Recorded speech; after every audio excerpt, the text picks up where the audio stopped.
Tutor, your first IT job. Build your IT career, 9 months internship program. జీసస్తో మాత్రం ఇంగ్లీష్లో మాట్లాడతా, ఆయన తెలుగు అర్థం ఏమవుతుంది కాదేమో అని డౌట్ వచ్చి ఆయనకి అన్ని భాషలు వస్తాయి కదా, ఏమో అప్పుడు అందుకని ఇంగ్లీష్లో మాట్లాడతాను.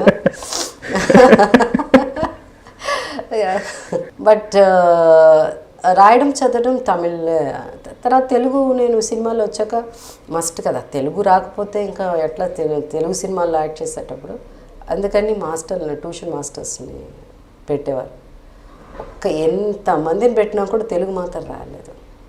ఐ థింక్ ఐ హ్యాడ్ ఈ డిస్లెక్సియా అండి, ఐ థింక్ సో. బికాస్ ఇంత పెద్ద పెద్ద డైలాగులు, ఇన్ని పెద్ద పెద్ద సమాసాలు, ఇవన్నీ ఎలా ఎవరిని చెప్తుంటే విని చెవికెక్కించుకునేలాగా. అదే అంటే ఏమైందంటే ఈ రాయడం చదవడం రాకపోవడంతో ఎక్కువ ఎవరన్నా చెప్తూ ఉంటే చాలా ఇదిగా వింటూ ఉంటాను నేను.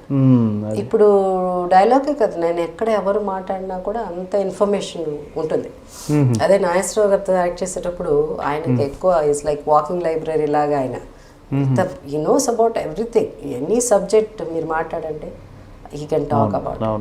సో అట్లా వీళ్ళందరూ మాట్లాడితే వినడం వినడం వినడం వినడం. అలాగే డైలాగ్స్ కూడా ఒకసారి వింటే 3 పేజీలు, ఆ రోజుల్లో అంతా పెద్ద గొప్ప, మీరు 400 feet డైలాగ్ చెప్పారండి అంటే బయట అంతా 400 feet 1 టేక్లో చెప్పేశారంట అన్నగారు.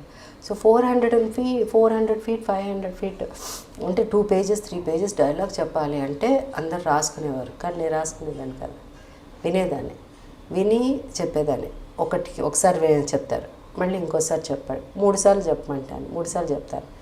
తర్వాత వెళ్ళిపోతారు, లైటింగ్ జరుగుతుంది అదే ఇది, మళ్ళీ లైటింగ్ ముందు షార్ట్ రెడీ అయిపోతుందన్న ముందు ఒకసారి చెప్పమంటాను చెప్తారు. చెప్పిన తర్వాత నేను వాళ్ళకి చెప్తాను. వాళ్ళు ఆశ్చర్యపోయేవారు, మొత్తం అలా చెప్పేస్తూ ఉంటే ఆశ్చర్యపోయేవారు.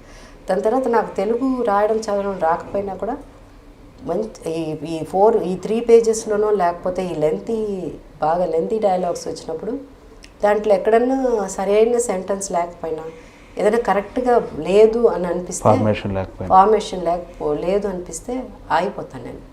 అయిపోయి చెప్తాను, ఇది ఇక్కడ ఏదో తేడా ఉందనుకుంటాను, వెళ్ళి ఒకసారి డైరెక్టర్ గారికి చెప్పండి. అలా అని చాలా దీంట్లో తెలుగు రాకపోయినా. అలాగే దాసరి గారు అంత త్వరగా డైలాగులు మార్చరండి. Is a dialogue writer.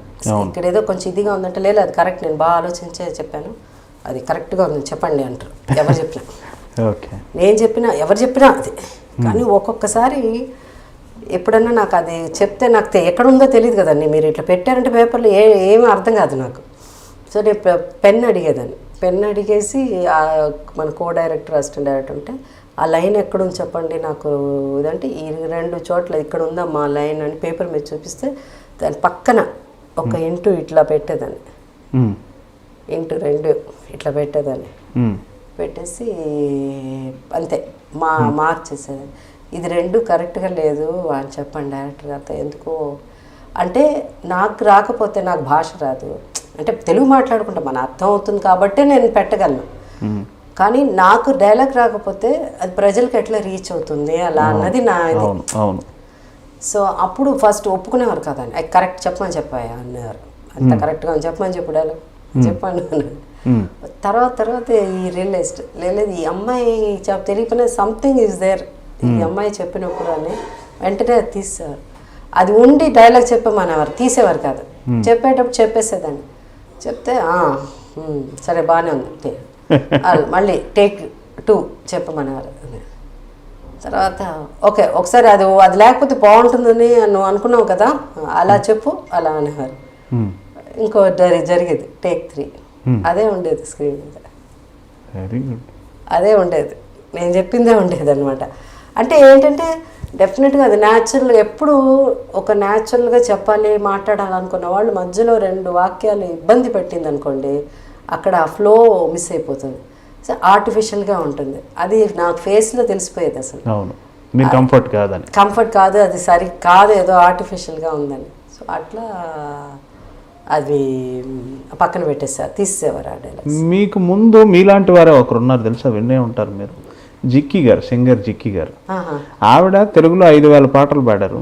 అయినా కానీ ఆవిడకి తెలుగు చదవటం రాయటం రాదు. పాడే ముందు ఎవరన్నా వచ్చి ఆవిడకి డిక్టేట్ చేస్తే కీప్ లిజనింగ్ అనమాట, విని విని విని విని వెళ్ళి మైక్ ముందు పాడేసేవాడు.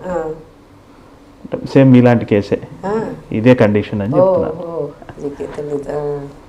72 తర్వాత మీ కెరియర్ గ్రాఫ్ వికీపీడియా చూస్తూ ఉంటే 79 వరకు తెలుగు తమిళ సినిమాలు సమానంగా ఉన్నాయి. మరి ఎందువల్ల గ్యాప్ తెలియదు కానీ 79 నుంచి 91 వరకు తమిళ సినిమాలు లేవు. 80వ దశకం మొత్తం తెలుగు సినిమాలు ఉన్నాయి. ఆరంభంలో రెండు సమానంగా ఉన్న పరిస్థితి, ఏమి గ్యాప్ ఎందుకు వచ్చింది 80 తర్వాత? అంటే ఏం లేదండి, తెలుగులో నేను జ్యోతి సినిమా తర్వాత చాలా ఫేమస్ అయిపోయాను. సో ఒక హీరోయిన్, ఒక new heroine, star is born అని అంటారు ఆ స్టైల్లో. అంటే వాళ్ళకి తెలుగులో కొత్తగా ఉన్నది ఏంటి, ఒక 17 yearsగా ఏజ్ అమ్మాయి వచ్చి సడన్గా కదా, ఒక న్యాచురల్గా, తర్వాత మేకప్ పెద్ద ఎక్కువ లేకుండా. సో అప్పుడు ఒక స్టైల్ ఆఫ్ మూవీస్ ఉన్నింది. సో సడన్గా ఎవరో ఈ అమ్మాయి అని ఒక అందరికీ ఒక కొత్తగా ఒక న్యూ డైమెన్షన్లో ఒక గర్ల్ కనిపించగానే పిక్చర్స్ ఎక్కువ అయిపోయింది.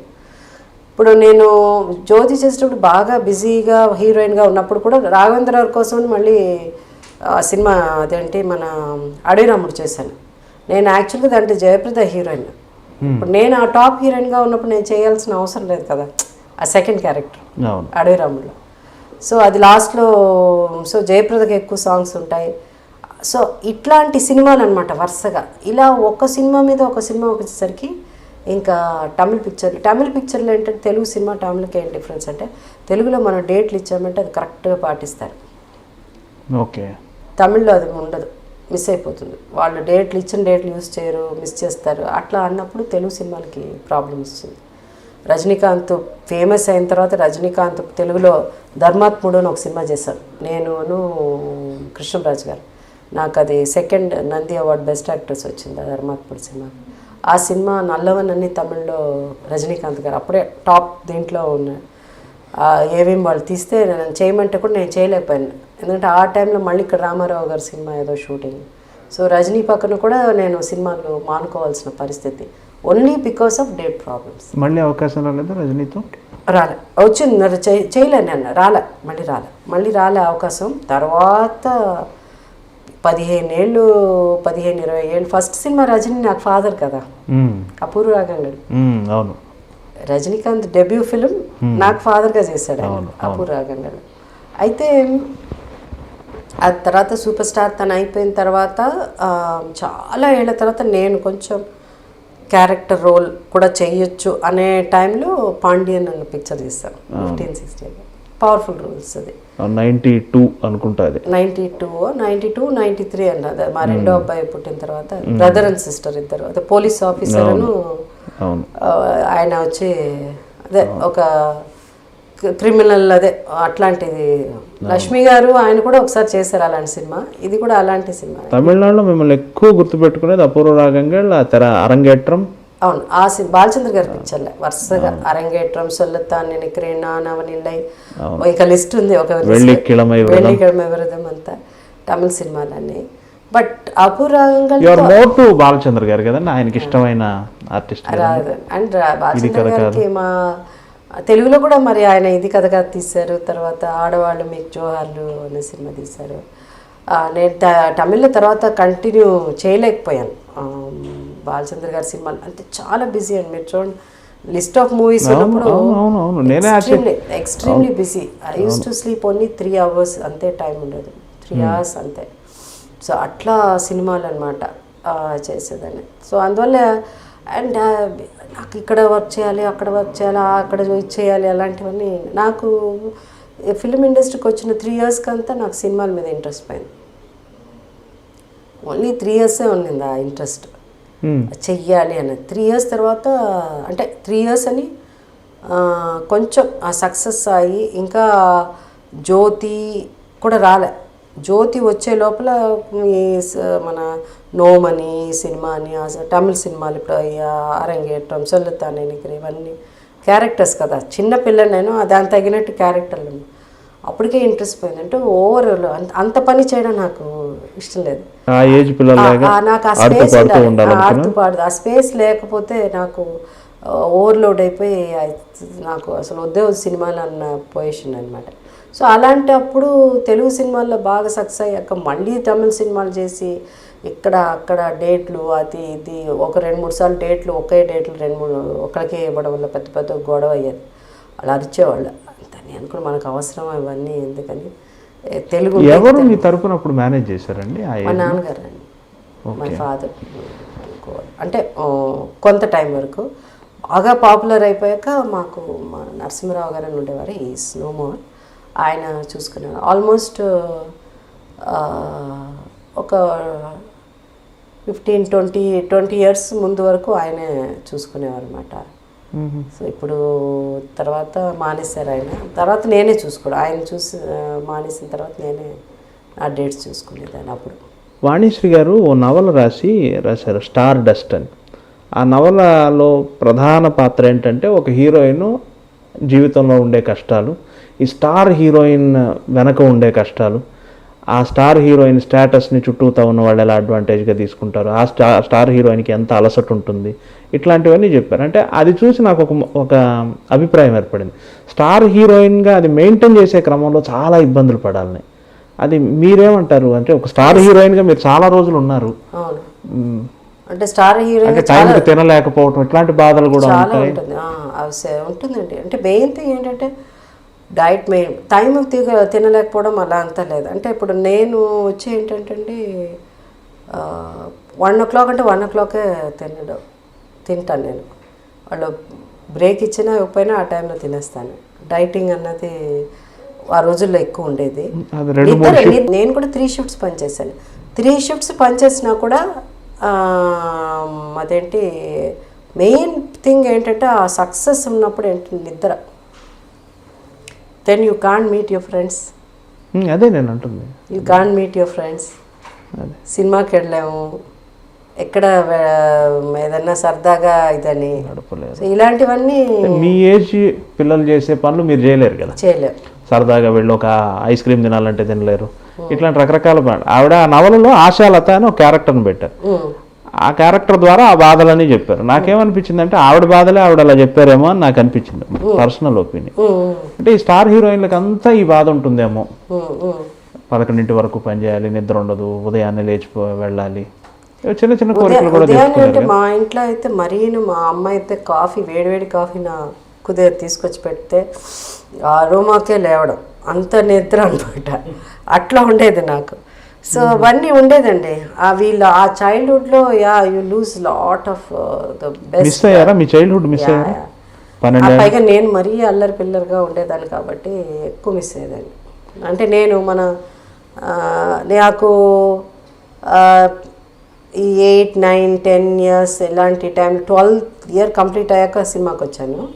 ఆ టైంలో నేను పెద్దదాన్ని, నా తర్వాత ఇంకొక అమ్మాయి ఉండేది నాకంటే చిన్నగా, ఫ్యామిలీగా ఫ్రెండ్స్ చెప్తున్నా. దాని తర్వాత అంత చిన్న చిన్న పిల్లలు నరుగులు కుర్రాళ్ళు. అదే నేను ఇట్లా ఏదో సినిమా కూడా ఉందట. నేను ఎప్పుడు ఏంటంటే ఇలా వాళ్ళని వేసుకుని తిరగడం, చెట్లు ఎక్కడం, ఆ బీచ్కి దగ్గర వెళ్ళిపోవడం. బీచ్ దగ్గర మాకు main road, Bells road main road. అంటే చేపాక్ చిదంబరం స్టేడియం, ఇప్పుడు చిదంబరం స్టేడియం, అప్పుడు ఎంసీసీ కదా, దాని ఎదురుగా ఉండేవాళ్ళం అనమాట. సో ఆ కాంపౌండ్ దూకడం, ఆ క్రికెట్ మ్యాచ్లు చూడడం, చాలా అల్లరి పిల్లగా ఉండేది. Suddenly you miss all those. Cinema వచ్చేసరికి అది ఆ లైఫ్ పోతుంది, వాచింగ్ మూవీస్ అదంతా. So that life I missed, డెఫినెట్గా ఐ మిస్డ్. సరిగ్గా టైం తినకపోవడం అంటే తినాలేమో, అంట్లో హీరోయిన్గా ఉండంటే మరి తప్పదు కదా, ఇంకా డైటింగ్ చేయాలి, అది అలాంటిది ఉండేది. పైగా మీ తొలి రోజుల్లో సినిమాల్లో మీకంటే ఏజ్లో చాలా పెద్దవాళ్ళైన నాగేశ్వరరావు గారు, రామారావు గారు, ఆ ఏజ్ హీరోలతో నటించాలి. మీకు సహజంగా స్నేహం కుదరదు కదా, కమ్యూనికేషన్ ఒక గ్యాప్ ఉంటుంది కదా. అది ఎలా అంటే ఇబ్బంది అనిపించలేదు? ఇప్పుడు నాకేమో ఇట్స్ ఆల్ ప్రొఫెషనల్ అండి. Nobody can become friends. Film industry వరకు వాళ్ళని మనం ఏదో గురువుగా చూసుకుంటాం, అంటే గురువు లేకపోతే సంబడి మనకంటే ఒక పెద్ద స్థాయిలో ఉన్నామని. అంటే మా నాన్నగారిని నన్ను పెంచిన విధానం కానీ. సో నేను అది 2 సపరేట్ చేశాను. ఫ్రెండ్స్ లైఫ్ ఇది వేరే, ఇది సినిమా ఇది because like you know that you said నాకంటే వయసులో పెద్దవాళ్ళు they were much older than my dad. మా నాన్నగారి కంటే పెద్దవాళ్ళు. మా నాన్నగారు మా ఇద్దరు పిల్లలు పుట్టిన తర్వాతే పోయారు మా నాన్నగారు, బోత్ మై సన్స్ పుట్టిన తర్వాతే. And he was only 56 years old when he passed away. Okay. So my father was very young అనమాట. అందుకని వీళ్ళు ఐ కుడ్ ఓన్లీ ఇనిషియలీ చాలా కష్టం కదండి అది, పైగా మనకంటే పెద్దవాళ్ళు ఉన్నారు అన్నసరికి వాళ్ళతో యాక్ట్ చేయడమో లేకపోతే కొంచెం ఇబ్బంది పడేదాన్ని. దాని తర్వాత ఏంటంటే this is what is your profession, everybody అట్లా అలాగే చేసేవాళ్ళు. పక్కన హీరోయిన్స్ కూడా అంత చిన్న చిన్న వాళ్ళే ఉండేవాళ్ళు. సో పెద్ద నాకంటే అంత పెద్ద హీరో ఏజ్లో అంత డిఫరెన్స్ ఉన్నప్పుడు డెఫినెట్గా అన్కంఫర్టబుల్గా ఉంటుంది.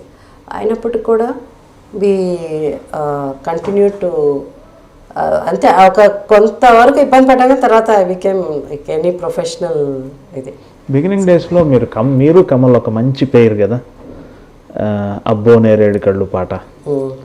అంటే దాని ముందు కమల్ నేను చాలా సినిమాలు చేశాను, బాలచంద్ర గారి సినిమాలన్నీ కంటిన్యూస్. మీరు ఆయనకి ఆస్థాన ఆర్టిస్టులు కదా మీరు కమల్, ఇదంతా ఇలా కమల్ గారి గురించి చెప్పండి. బిగినింగ్ డేస్లో తమిళ్లో తెల్లగా ముద్దుగా చక్కగా అందంగా ఉండే కుర్రాడు అంటే తక్కువ, ఆ రోజుల్లో ఉండే వాళ్ళు కాదు, ఎక్కువ లేరు. సడన్గా ఇంత టాలెంటెడ్, ఇంత బాగా డాన్స్ చేయగలడు ఈ అబ్బాయి ఎవరు అంటే చిన్నప్పటి నుంచి యాక్ట్ చేస్తున్నాడు కమల్. 5 yearsకే అదేం పిక్చర్ మన కళత్తూరు కన్నమ్మ నుంచి చేస్తున్నాడు. సో అట్లా అక్కడి నుంచి ఈ అబ్బాయికి ఒక 19 years వచ్చిందా, 19 years కుర్రాడు పో ఇప్పుడు హీరోకి పనికి వస్తాడా అన్న దీంట్లో 18-19 ఏళ్ళు 16-10 దాని తర్వాత కూడా ఏదో 2-3 సినిమాలు చేశాడు కమల్ చిన్నప్పుడుగా 16 years అప్పుడు.